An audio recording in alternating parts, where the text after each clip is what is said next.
सो आज का टॉपिक हम लोग स्टार्ट करेंगे। हम लोग को आज जैसा कि पढ़ना था क्या रेसिडेंशियल स्टेटस। अभी तक हम लोग ने क्या क्या पढ़ लिया है, चलिए इसको समझते हैं। तो कल का जो टॉपिक में हम लोगों ने कवर किया था gross total income. Gross total income complete हो गई थी, जिसमें कि हम लोगों ने ये समझा था कि ग्रॉस टोटल इनकम कहते किसे हैं। पांचों हेड की इनकम को जब हम लोग ऐड करते हैं तो हमारा आता है ग्रॉस टोटल इनकम। और ग्रॉस टोटल इनकम में से रिडक्शन 80 से 80 का जब देते हैं तो उसे हम टैक्सेबल इनकम या टोटल इनकम कहते हैं। फिर कल हम लोगों ने सेक्शन 4 पढ़ा था। सेक्शन 4 जो कि है क्या, charging section of income tax. जैसा कि आप लोगों को पहले भी मैंने बताया था कि इनकम टैक्स कोई ऐसा नहीं कि इनकम टैक्स कैसे चार्ज होगा ये सब कहीं ऐसे अंडरस्टूड होता है। नहीं नहीं, जाहिर सी बात है, लॉ है तो इसको रिटर्न इसको लिखना पड़ता है। तो लॉ में हर एक चीज़ लिखा हुआ है। This is called charging section of income tax, जो कि सेक्शन 4 है। जैसे कि इनकम कैसे कैसे कमाई जा सकती है, तो सैलरी से कमाई जा सकती है, हाउस प्रॉपर्टी से कमाई जा सकती है, PGBP, capital gain, other source. तो ये सारी इनकम्स होती हैं। फिर इसके बाद आपको बताया था नॉर्मली असेसी किसकी इनकम पे टैक्स देता है। नॉर्मली असेसी जो होता है वो अपने इनकम पे टैक्स देता है, लेकिन देयर आर सम सर्कमस्टेंसेस जहाँ पे असेसी को दूसरे की इनकम यानी कि दूसरे की इनकम भी उसके इनकम में जुड़ जाती है। जिसमें सबसे अच्छा एग्जांपल जो है वो क्या है, ये ध्यान से समझिएगा। जो क्लबिंग ऑफ इनकम का पॉइंट है, अगर माइनर चाइल्ड की इनकम है तो पेरेंट्स की इनकम में जुड़ जाता है। This is called clubbing of income. ठीक है। अब क्या है, set off and carry forward of losses. तो set off and carry forward of losses की बात करेंगे, यानी ये पांचों हेड की इनकम तो ऐड होगी। अगर ऐसा कोई माइनर चाइल्ड है जिसकी इनकम कुछ है तो वो भी पेरेंट्स की इनकम में ऐड हो जाएगी, नहीं आपकी इनकम में ऐड हो जाएगा। फिर इसमें set off and carry forward of losses. तो set off and carry forward of losses की बात करेंगे तो कोई भी अगर लॉस अगर होता है तो एडजस्टमेंट, जाहिर सी बात है, कोई अगर लॉस सपोज इस पर बिजनेस लॉस हो गया इस साल तो वो कैरी फॉरवर्ड हो जाता है नेक्स्ट ईयर। तो set off and carry forward का भी ऑप्शन आपके पास रहता है। या फिर सपोज पिछले साल कुछ लॉस हुआ था बिजनेस में, सपोज करो पिछले साल आपको 10 लाख का नुकसान हुआ था, तो जाहिर सी बात है, और इस साल आपकी प्रॉफिट हुई है करीबन 25 लाख, तो पिछले साल का 10 लाख इस साल की प्रॉफिट से एडजस्ट हो जाएगा। ठीक है, इसी को हम लोग सेट ऑफ करना कहते हैं, जो कि हम लोग आगे टॉपिक वाइज पढ़ेंगे। अब आती है ग्रॉस टोटल इनकम। फिर इसमें रिडक्शन, जैसा कि मैंने बोला था 80 से 80 का रिडक्शन, देन टैक्सेबल इनकम आता है, that is called total income. Total income आपका जो भी आएगा उसे हम राउंड ऑफ कर लेते हैं। राउंड ऑफ का मतलब ध्यान रखिएगा, इनकम टैक्स में ये नॉलेज आपको होना चाहिए कि इनकम टैक्स में राउंड ऑफ नियरेस्ट 10 रुपीज होता है, नियरेस्ट 1 रुपीज नहीं होता है। आप कहीं भी सामान खरीदते हो 200, अगर 75 रुपये 60 पैसा होता है तो सामने वाला आपसे 276 रुपये ले लेता है। ठीक है, या 275 रुपये 40 पैसा होता है, 40 पैसा छोड़ देता है, वो नियरेस्ट 1 रुपीज होता है। लेकिन इनकम टैक्स में नियरेस्ट 10 रुपीज चलता है। दैट मीन्स 5 रुपये या 5 रुपये से ज़्यादा अगर लास्ट फिगर है, 5 रुपये या 5 रुपये से ज़्यादा है तो सीधे 10 रुपये ले लीजिएगा। जैसे मेरा टोटल इनकम सपोज करो आ रहा है 12,75,526 रुपये, तो 12,75,526 को हम लोग क्या कर लेंगे, 530 रुपये कर लेंगे, नियरेस्ट 10। लेकिन अगर 12,75,526 नहीं होकर के 24 रुपये होता तो 4 रुपये हटा देते, 20 रुपये बस हो जाता। That is called round of. और ये राउंड ऑफ होता है किस सेक्शन के तहत है, अंडर सेक्शन 288A। अब जो ध्यान रखिएगा, जो भी आपकी टोटल इनकम आएगी राउंड ऑफ करने के बाद उसके ऊपर हम टैक्स रेट लगाएंगे। टैक्स रेट हम लोग पढ़ेंगे आगे। टैक्स रेट निकालने के बाद फिर टैक्स अमाउंट आपका पता चल जाएगा। फिर उस टैक्स में आपको रिबेट मिलेगा। रिबेट भी हम लोग पढ़ने वाले हैं। रिबेट का जो सेक्शन है वो 87A है। देन रिबेट यानी छूट जो मिलती है टैक्स में। छूट होने के बाद जो हमारा टैक्स बनता है वही हमारी टैक्स लायबिलिटी होती है। लेकिन अगर हमने कुछ गलती किया होगा तो हमारे ऊपर इंटरेस्ट और पेनल्टी भी ऐड होता है। और माइनस क्या होगा, अगर हमने पहले से एडवांस टैक्स TDS अगर हमने पहले से जमा कर रखा है तो वो टैक्स माइनस हो जाएगा। अब आएगा आपका नेट टैक्स लायबिलिटी। और जो नेट टैक्स अमाउंट होता है ना, टैक्स लायबिलिटी को भी राउंड ऑफ करते हैं। जैसे अभी हमने बोला टोटल इनकम राउंड ऑफ होता है, उसी तरह से जो टैक्स अमाउंट भी आता है आपका, सपोज करो टैक्स अमाउंट आ रहा है 13,375 रुपये, तो 13,375 रुपये आ रहा है तो 13,380 रुपये आपको जमा करना होगा। लेकिन अगर आपका 13,374 रुपये आ रहा है तो 13,370 रुपये आपको जमा करना है। वो भी यानी कि लाइबिलिटी, टैक्स लाइबिलिटी भी राउंड ऑफ होती है। लेकिन टोटल इनकम को राउंड ऑफ करते हैं, वो उसका सेक्शन है 288A, लेकिन टैक्स लाइबिलिटी जो राउंड ऑफ होती है वो उसका सेक्शन है 288B। बाकी राउंड ऑफ मैंने आपको अच्छे से समझा दिया, तो इसको इतना स्टडी करने की ज़रूरत नहीं है। आगे बढ़ते हैं हम लोग। सेक्शन 5 हमने कल अच्छे से डिस्कस किया था स्कोप ऑफ इनकम को लेकर के, ठीक है। अब स्कोप ऑफ इनकम में हम लोग को बेसिकली ये देखना था रेजिडेंट इनकम, नॉन रेजिडेंट, और स्कोप ऑफ इनकम मतलब आपने इनकम कहाँ कमाई। तो मैंने आपको कल बताया था इनकम दो ही तरह के होते हैं, या तो वो इंडियन इनकम होगा या तो वो ग्लोबल इनकम होगा। अब इंडियन इनकम का मतलब क्या होता है, ग्लोबल इनकम का मतलब क्या होता है, इसके लिए कल मैंने एक एक्सेल पे छोटा सा कुछ चीज़ें आपको बताई थी लिख करके। चलिए देखिए यहाँ पे, देखिए सिंपल सी चीज़ है। अगर हम बात करें टैक्सेशन की, तो इनकम टैक्स रेजिडेंशियल स्टेटस को ख्याल रखता है, उसको कंसीडर करता है, सिटीजनशिप को कंसीडर नहीं करता है। आप चाहे अमेरिकन हो चाहे इंडियन हो, हमें इससे कोई लेना देना नहीं है, हमें मतलब है आपके रेजिडेंशियल स्टेटस से। अब हम बात करेंगे इंडियन इनकम किसे कहते हैं। देखो सिंपल सी चीज़ है, अगर तुमने कोई इनकम अराइज किया या फिर कह लो कमाया इंडिया में और रिसीव भी इंडिया में कर रहे हो, तो जाहिर सी बात है वो इंडियन इनकम होगी। कोई इनकम तुमने कमाया इंडिया में लेकिन रिसीव कर रहे हो आउटसाइड इंडिया में, तो भी वो इंडियन इनकम ही कहलाती है। कोई इनकम तुमने अगर कमाया आउटसाइड इंडिया में, या इंडिया के बाहर तुमने कमाया किसी और कंट्री में, लेकिन रिसीव कहाँ कर रहे हो इंडिया में, तो जाहिर सी बात है वो भी क्या मानी जाती है, इंडियन इनकम मानी जाती है। कोई इनकम तुमने अर्न किया आउटसाइड ऑफ इंडिया और रिसीव भी आउटसाइड ऑफ इंडिया है, तब वो आपकी फॉरेन इनकम यानी ग्लोबल इनकम कहलाती है। स्कोप ऑफ इनकम का मतलब क्या है, बेसिकली दायरा। स्कोप का मतलब होता है क्या, दायरा। बेसिकली वो इनकम आपने कहाँ कमाया, ठीक है। तो स्कोप ऑफ इनकम हम लोग को देखना है यहाँ पे, और स्कोप ऑफ इनकम के आधार पे हम लोग को टैक्स लगाना है। तो एक तो होती है इंडियन इनकम, एक होती है ग्लोबल इनकम। ग्लोबल इनकम को आप फॉरेन इनकम भी बोल सकते हो। तो इनकम एक्रूड और अराइज और डीम्ड टू बी एक्रू और अराइज इन इंडिया। अगर कोई इनकम तुमने अक्रू किया, ठीक है, कमाया, अराइज किया, जो इनकम तुमने कमाई, या फिर डीम्ड टू अराइज या डीम्ड टू एक्रू या डीम्ड है, माना गया, तो ऐसे केस में ध्यान रखिएगा वो क्या कहलाती है, इंडियन इनकम कहलाती है। इनकम रिसीव्ड और deemed to be received in India, तुमने इनकम कमाया नहीं बल्कि रिसीव हुई इंडिया में, तो भी जाहिर सी बात है वो इंडियन इनकम ही होगी किसी भी तरीके से। अब इंडियन इनकम के साथ एक चीज है, आप चाहे रेसिडेंट हो, ROR मतलब रेजिडेंट ऑर्डिनरी रेजिडेंट हो, रेजिडेंट नॉट ऑर्डिनरी रेजिडेंट हो, या नॉन रेजिडेंट हो, आपने भारत की सरजमीन पे कोई भी पैसा कमाया है तो आपको उस पर टैक्स देना पड़ेगा, सीधी सीधी बात, ठीक है।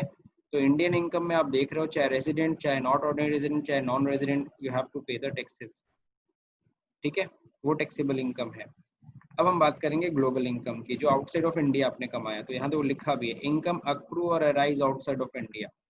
इनकम कमाया आपने कहाँ पे, outside of India, but if business is controlled and profession is setup in India.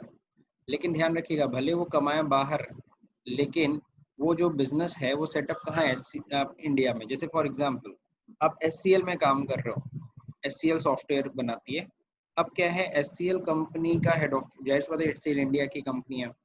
अब यहाँ पे उसका कॉर्पोरेट ऑफिस है, सारा कंट्रोलिंग तो यहीं से होता है, लेकिन आपको भेजा गया है अमेरिका, क्योंकि वहाँ सॉफ्टवेयर आपको वहाँ की कंपनी के लिए डेवलप करना था, तो कंपनी ने आपको वहीं भेज दिया अमेरिका में। आप अमेरिका में आप काम कर रहे हो SCL में, वहीं पे आप सैलरी पा रहे हो, वहीं आप कमा भी रहे हो, सब कुछ आपका वहीं हो रहा है, लेकिन वो कंपनी कंट्रोल कहाँ से हो रही है, इंडिया से। तो ऐसे केस में ध्यान रखिएगा, आप पूरे साल भर वहीं रहे, चाहे जहाँ पे भी रहो, उससे कोई लेना देना नहीं। आप चाहे रेजिडेंट हो चाहे नॉट ऑर्डिनरी रेजिडेंट हो, ठीक है, चाहे आप रेजिडेंट हो चाहे नॉट ऑर्डिनरी रेजिडेंट हो, दोनों ही केस में, दोनों ही के केस में क्या है, ध्यान रखिएगा आपको टैक्स देना पड़ेगा उस इनकम पे, अगर आप रेजिडेंट हो, नॉट ऑर्डिनरी रेजिडेंट हो। हाँ, लेकिन अगर तुम नॉन रेजिडेंट होते, क्या होते, नॉन रेजिडेंट, तो ऐसे में उस इनकम पे तुमको इंडियन गवर्नमेंट को टैक्स देने की जरूरत नहीं है। अब एनी अदर केसेस की बात करते हैं। एनी अदर केस मतलब तुम ऐसे बिजनेस में तुम ऐसे बिजनेस से कमा रहे हो या ऐसे प्रोफेशन से कमा रहे हो जो किसी भी तरीके से भारत से कंट्रोल नहीं हो रहा है, या तुम सैलरी इनकम कमा रहे हो, या तुम हाउस प्रॉपर्टी इनकम कमा रहे हो, या कैपिटल गेन या अदर सोर्स की इनकम कमा रहे हो। कहाँ पे ये सब इनकम कहाँ अराइज कर रहे हैं? Outside of India. ठीक है, तो सिर्फ रेसिडेंट अगर हो तभी तो टैक्स देना पड़ेगा, नॉट ऑर्डिनरी रेजिडेंट हो या नॉन रेजिडेंट हो तो टैक्स नहीं देना पड़ेगा। तो ये था स्कोप ऑफ इनकम जो मैंने दोबारा आज पढ़ाया, कल भी मैंने इसको पढ़ाया था। मुझे पता है कि कई लोग को इसमें दिक्कत होती है। अब इसको मैं दूसरे तरीके से आपको समझाता हूँ। देखो, आप रेजिडेंट अगर हो ना, ऑर्डिनरी रेजिडेंट हो, अगर तुम साधारण निवासी हो, हिंदी में हम लोग साधारण निवासी बोलते हैं, अगर तुम साधारण निवासी हो ना, सर जी आप कोई भी इनकम कमा लो, इंडियन इनकम कमा लो, ग्लोबल इनकम कमा लो, ठीक है, आपको सारे इनकम पे टैक्स यहाँ की गवर्नमेंट को पे करने पड़ेंगे। अब सवाल उठता है, अगर तुम रेजिडेंट हो लेकिन असाधारण निवासी हो, रेजिडेंट तो हो लेकिन असाधारण निवासी हम लोग बोलते हैं इसे, अगर असाधारण निवासी है तो इंडियन इनकम पे तो तुमको टैक्स देना ही पड़ेगा। ग्लोबल इनकम में सिर्फ उस इनकम पे टैक्स नहीं देना है जो इस केस में आता है, यानी कि जो तुम सैलरी, हाउस प्रॉपर्टी, पीजीबीपी जो भी है जो बाहर आपने कमाया और वहीं रिसीव किया, तो जाहिर सी बात है उस इनकम पे आपको टैक्स नहीं देना है। सिर्फ इंडिया से अगर बिजनेस कंट्रोल हो रहा होगा तभी आपको टैक्स देना पड़ेगा उस इनकम पे यहाँ की गवर्नमेंट को। नॉन रेजिडेंट, नॉन रेजिडेंट ध्यान रखना, इंडियन इनकम पे तो टैक्स देना ही पड़ेगा, लेकिन जो ग्लोबल इनकम कमाओगे उस पर आपको टैक्स नहीं, आपसे नहीं मांगा जाएगा। तो नॉन रेजिडेंट से सिर्फ और सिर्फ इंडियन इनकम पे ही हम टैक्स वसूल सकते हैं, ठीक है, ग्लोबल इनकम पे हम उनसे टैक्स वसूल नहीं सकते। तो ग्लोबल इनकम मतलब फॉरेन इनकम, ठीक।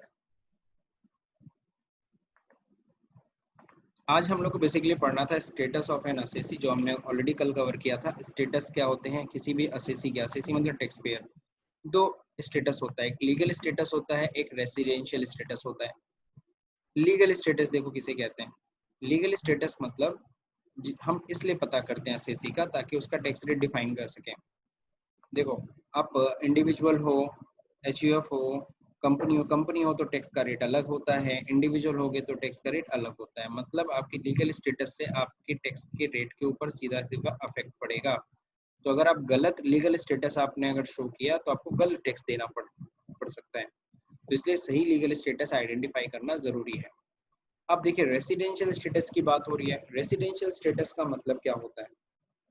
जैसा कि आप सभी को पता है, स्कोप ऑफ इनकम पे हम टैक्स लेंगे, बिल्कुल आपने कहाँ कमाई है, लेकिन वो डिपेंड करता है आप किस तरह के रेजिडेंट हो। तो रेसिडेंशियल स्टेटस हम लोग इसलिए डिटरमाइन करते हैं ताकि स्कोप ऑफ इनकम क्लियर हो सके कि आपने वो इनकम बेसिकली कहाँ कमाई और आपको टैक्स कहाँ देना पड़ेगा, ठीक है। लीगल स्टेटस तो सबको क्लियर है, individual, partnership firm, HUF, company, local authority, association of person, body of individual and artificial judicial person. तो ये तो हमारा लीगल स्टेटस है। अब हम लोग को बात करना था रेजिडेंशियल स्टेटस। रेजिडेंशियल स्टेटस को सेक्शन 6 में कवर किया गया, इनकम टैक्स का सेक्शन 6 जो कि रेजिडेंशियल स्टेटस को कवर करता है। तो आज हमें ये सीखना है कि कोई रेजिडेंट है, नॉन रेजिडेंट है, ये कैसे डिसाइड होता है। उससे पहले मैं आपको एक चीज बता दे रहा हूँ, सिर्फ एक इंडिविजुअल और सिर्फ एचयूएफ, ये दो लोग हैं जो 3 तरह के हो सकते हैं, यानी साधारण निवासी, असाधारण निवासी और अनिवासी।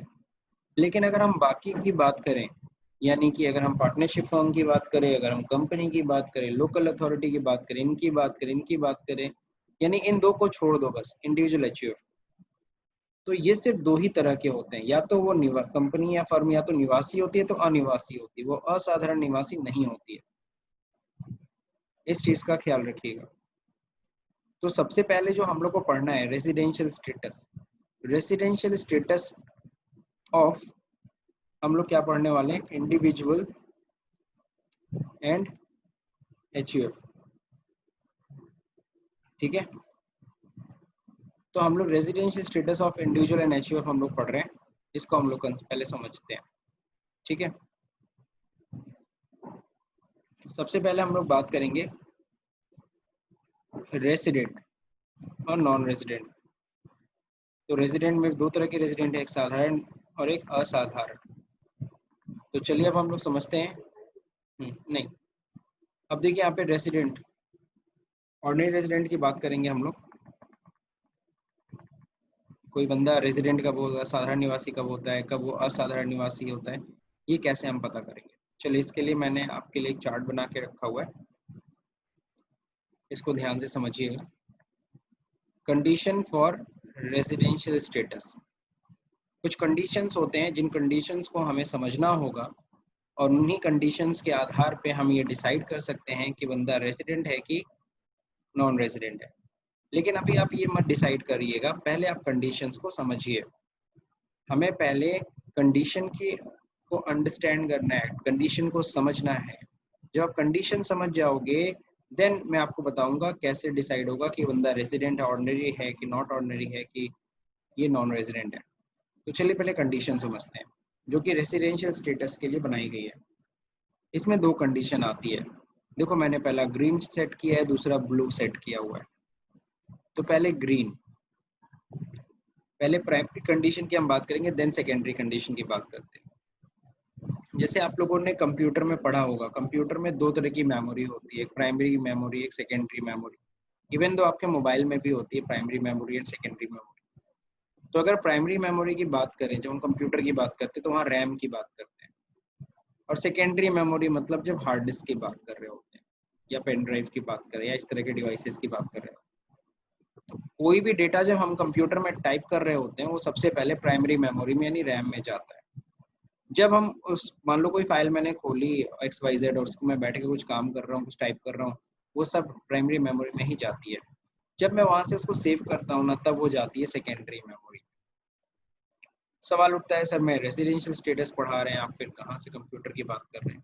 मैं आपको ये समझाना चाह रहा हूँ कि पहले primary memory then secondary memory.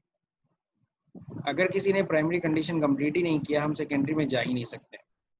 कोई चीज़ रैम में ना जाके सीधे हार्ड डिस्क में नहीं जा सकती, ये चीज़ क्लियर रखिएगा। तो पहले हमें प्राइमरी कंडीशंस देखने होंगे, देन सेकेंडरी कंडीशन। अगर प्राइमरी कंडीशन किसी ने सेटिस्फाई नहीं किया, देन सेकेंडरी कंडीशन में जा ही नहीं सकते हम। तो चलिए देखते हैं प्राइमरी कंडीशन। प्राइमरी कंडीशन में भी दो कंडीशंस हैं और सेकेंडरी कंडीशन में भी दो कंडीशंस हैं। तो सबसे पहले हम लोग प्राइमरी कंडीशन के बारे में डिस्कस करेंगे। प्राइमरी कंडीशन में पहला कंडीशन ये कहता है कि जो इंडिविजुअल है वो स्टे इन इंडिया। तो stayed in India more than और equal to 182 days in previous year.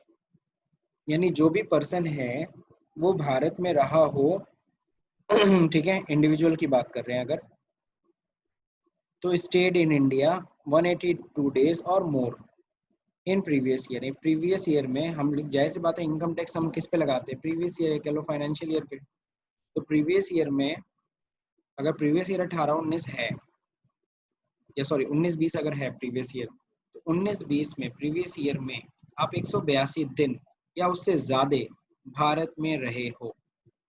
ये है प्राइमरी कंडीशन का पहला कंडीशन।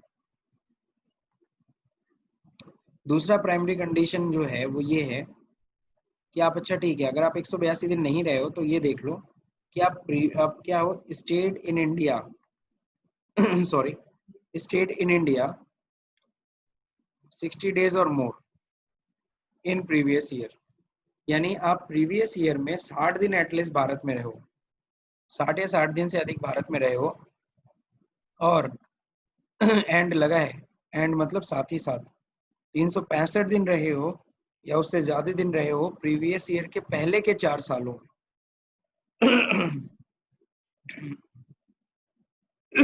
सॉरी। तो ध्यान रखिएगा, पहला प्राइमरी कंडीशन तो ये कहता है कि आप इतना देख लो कि आप प्रीवियस ईयर में 182 दिन भारत में रहे हो। 182 दिन रहे हो तो कोई टेंशन ही नहीं है। अगर 182 दिन नहीं रहे हो तो दूसरा प्राइमरी कंडीशन मिला लेना कि प्रीवियस ईयर में कम से कम 60 दिन आप रहे हो, 60 या 60 से ज्यादा दिन भारत में रहे हो, और प्रीवियस ईयर के पहले के 4 सालों में, प्रीवियस ईयर नहीं बल्कि प्रीवियस ईयर के पहले के 4 सालों में आप टोटल दिन काउंट कर लेना 365 दिन भारत में रहे हो। ठीक है ना, ये दोनों में से कोई भी एक प्राइमरी कंडीशन आप कंप्लीट करो। या तो आप ये प्राइमरी कंडीशन कंप्लीट कर लो या तो ये प्राइमरी कंडीशन कंप्लीट कर लो। ठीक है, तो आपको बता दूं प्राइमरी कंडीशन अगर आप कोई भी कंप्लीट कर दिए तब आप हो गए रेसिडेंट। क्या हो गए आप? रेसिडेंट हो गए। ये तो डेफिनेटली है कि आप रेसिडेंट हो गए। आप रेसिडेंट हो, आप निवासी हो। आपने इन दोनों में से कोई भी एक कंडीशन अगर आप कंप्लीट करते हो, कोई भी any one of the primary condition, बात समझे? अगर आप क्या करते हो, रेजिडेंट किसे कहा जाता है? Complete any one of primary condition.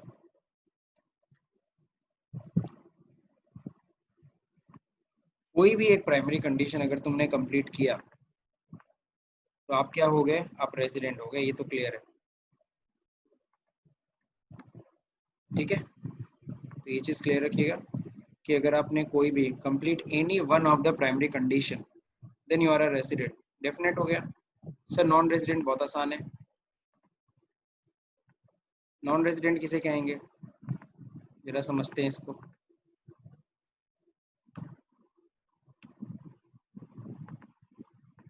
Okay, complete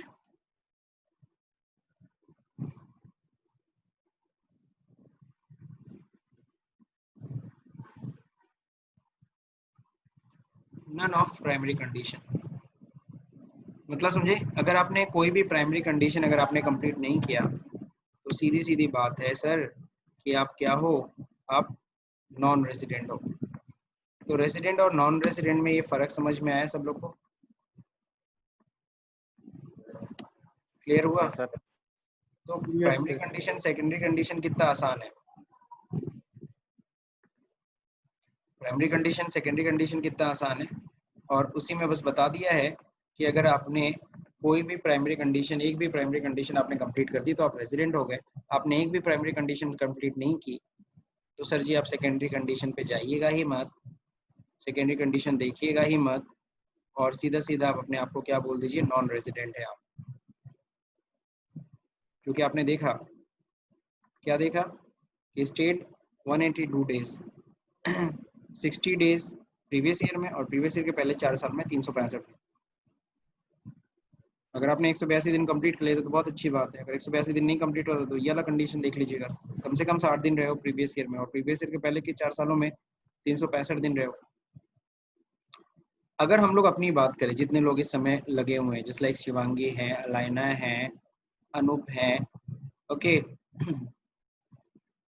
Vaishnavi है, आकाश है, सुरभि है, शिवांगी है, ये सभी लोग हम लोग जो कनेक्टेड हैं इस समय, इवन तो मैं खुद अपनी भी बात करूं तो जाहिर सी बात है अगर हम देखें प्रीवियस ईयर में कि 182 दिन हम लोग भारत में रहे थे, अरे सर जी प्रीवियस ईयर में 365 दिन भारत में थे, कहीं भी नहीं गए इधर उधर।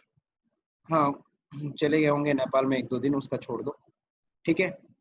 या फिर पहला तो क्या, दूसरा कंडीशन भी हम लोग कंप्लीट करते हैं, प्राइमरी कंडीशन तो हम लोग कंप्लीट किए ही।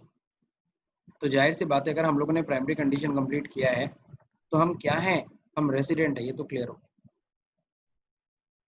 अब कोई पर्सन, कोई इंडिविजुअल प्रीवियस ईयर में 60 दिन भी भारत में नहीं रहा है तो जाहिर सी बात है वो रेसिडेंट नहीं हो सकता, वो प्राइमरी कंडीशन कंप्लीट ही नहीं किया। अब इसका भी मैं आपको एग्जांपल देता हूँ।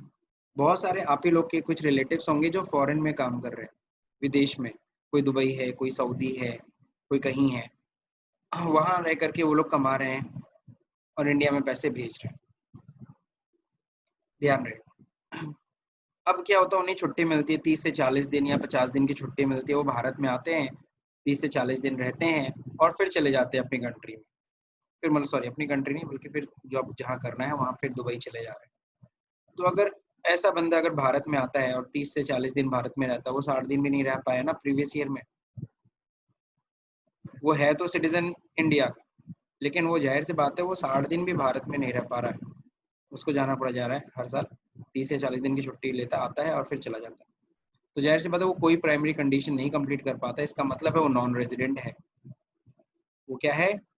वो रेजिडेंट नहीं है, वो क्या है? वो नॉन रेजिडेंट हो गया। सुना भी होगा NRI, नॉन रेजिडेंट इंडियन, है तो वो इंडियन, लेकिन वो नॉन रेजिडेंट है।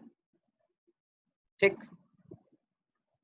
अब सवाल उठता है सर आपने ये तो बता दिया रेजिडेंट और नॉन रेजिडेंट किसे कहेंगे, अब ये बताइए सर सामने वाला साधारण निवासी है कि असाधारण निवासी। हम लोग साधारण निवासी में आते कि असाधारण निवासी में आते, ये कैसे डिसाइड होगा? देखो, इसको डिसाइड करने के लिए कि आप ऑर्डिनरी रेजिडेंट हो कि नॉट ऑर्डिनरी रेजिडेंट हो, इसको डिसाइड करने के लिए हम लोग सेकेंडरी कंडीशन चेक करते हैं।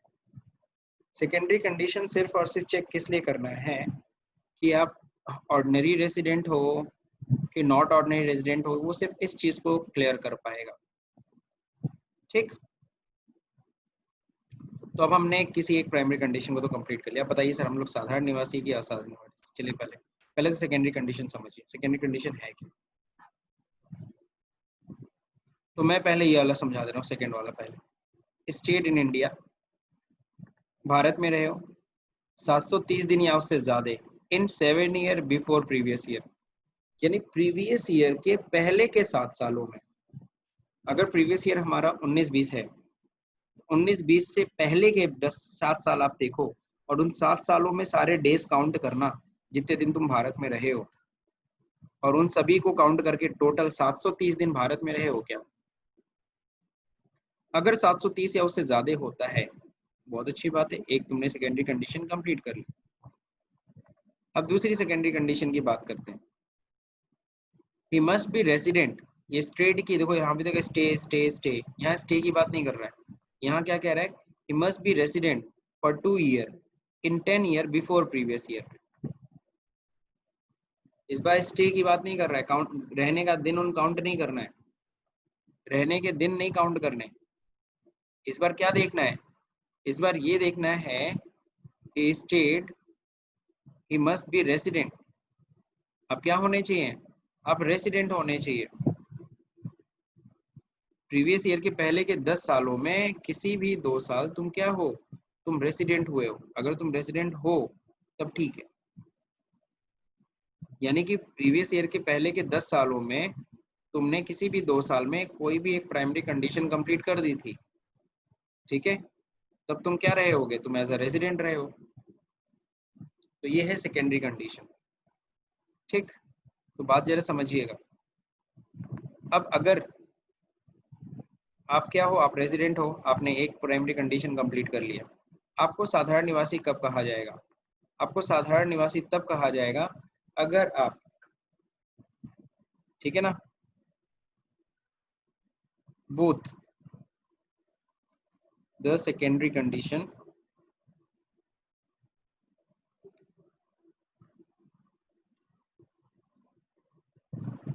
ठीक है ना, अगर आप दोनों ही सेकेंडरी कंडीशन अगर आप क्या करते हो, कंप्लीट करते हो।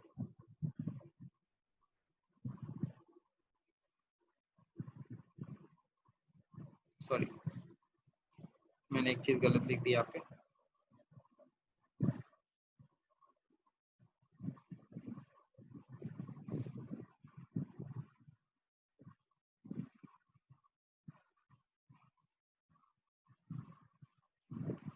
only one or none of the secondary condition।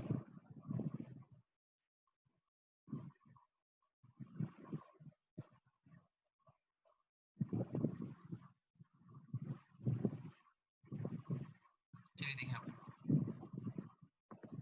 ध्यान रखिएगा, अगर आपने साधारण देखिए, ऑर्डिनरी रेजिडेंट कब कहलाओगे आप, जब बोथ द सेकेंडरी कंडीशन आप कंप्लीट करते हो। दोनों ही सेकेंडरी कंडीशन अगर आपने कंप्लीट कर दिया तब तो आप क्या हुआ, तब आप ऑर्डिनरी रेजिडेंट हो। नॉट ऑर्डिनरी रेजिडेंट कब कहा जाएगा, जब आप कोई एक ही सेकेंडरी कंडीशन कंप्लीट कर पा रहे हो, या फिर कोई भी सेकेंडरी कंडीशन कंप्लीट नहीं कर पा रहे हो, तो आपको क्या कहा जाएगा, आपको नॉट ऑर्डिनरी रेजिडेंट कहा जाएगा। ऐसे समझो, एनी वन और none, none of the secondary condition. तो मेरे ख्याल से अब आपको समझ में आ गया होगा। एक बार मैं फिर से रिवाइज कर दे रहा हूँ ताकि जिसको भी थोड़ा सा भी डाउट हुआ हो, क्योंकि बीच में मैंने पॉज लिया था। देखिए आप रेसिडेंट हो, कोई भी एक प्राइमरी कंडीशन कंप्लीट कर लिया, अब अगर तुमने दोनों ही सेकेंडरी कंडीशन कंप्लीट किए हैं, दोनों ही secondary condition, then you are ordinary resident, आप साधारण निवासी हो। और अगर आपने दोनों में से कोई एक ही सेकेंडरी कंडीशन कंप्लीट किया या फिर दोनों ही सेकेंडरी कंडीशन कंप्लीट नहीं किया, तो सीधा सीधा आप क्या हो, आप असाधारण निवासी हो, नॉट ऑर्डिनरी रेजिडेंट। आप रेजिडेंट तो हो लेकिन नॉट ऑर्डिनरी रेजिडेंट हो। ठीक, तो ये डिपेंड करता है किसके ऊपर, इन कंडीशंस के ऊपर। तो चलिए फटाफट रिवाइज कर लेते हैं जल्दी से कंडीशंस। अगर आपसे पूछूं कि रेजिडेंट किसे कहेंगे, तो आप सिंपल से आपको इतना बोलना है, सर कोई भी एक प्राइमरी कंडीशन कंप्लीट कर लो। कंडीशंस आपको एक्सप्लेन नहीं करना है। इफ समवन आस्क, अच्छा ठीक है, tell me the what is the primary condition, then you have to explain the primary condition and you should to know about this. Okay, so if I complete any one of the primary condition, then I am a resident. If I does not complete any one of the primary condition, then I am a non-resident. मैं non-resident हूँ, सीधा सीधा। ठीक है, now how it will decide कि I am a ordinary resident or not ordinary resident, कि मैं साधारण निवासी हूँ कि असाधारण निवासी हूँ, it is depend on the secondary condition. If both the secondary condition I have completed, then I am an ordinary resident. Okay, और अगर मैंने किसी एक प्राइमरी कंडीशन, सेकेंडरी कंडीशन को ही कंप्लीट कर पाया या फिर दोनों ही सेकेंडरी कंडीशन में नहीं कंप्लीट कर पाया, then what you will say to me, I am not ordinary resident. चलिए इसका भी एक एग्जांपल देता हूं मैं आपको। एक हीरो है, कौन हीरो है मुझे नहीं याद आ रहा। हाँ, ये थॉर मूवी, किसी को पता है थॉर में जो हीरो है वो कौन है, उसका नाम किसी को पता है? एनीबॉडी? क्रिस्टोफर है। क्या नाम है? क्रिस्टोफर। क्रिस्टोफर, अच्छा जो भी है क्रिस्टोफर, जो नाम पता रहता है, गुड। तो अगर बात, अभी आपने देखा होगा उसने एक मूवी बनाई अमेजन प्राइम पे, वो इंडिया में आके उसने शूटिंग किया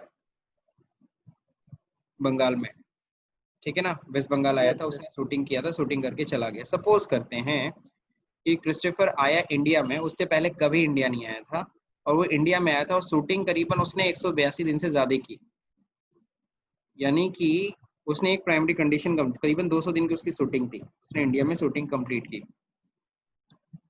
ओके, सो वो 182 दिन से तो ज्यादा भारत में रह लिया प्रीवियस ईयर में, तो उसने एक प्राइमरी कंडीशन तो कंप्लीट कर ली।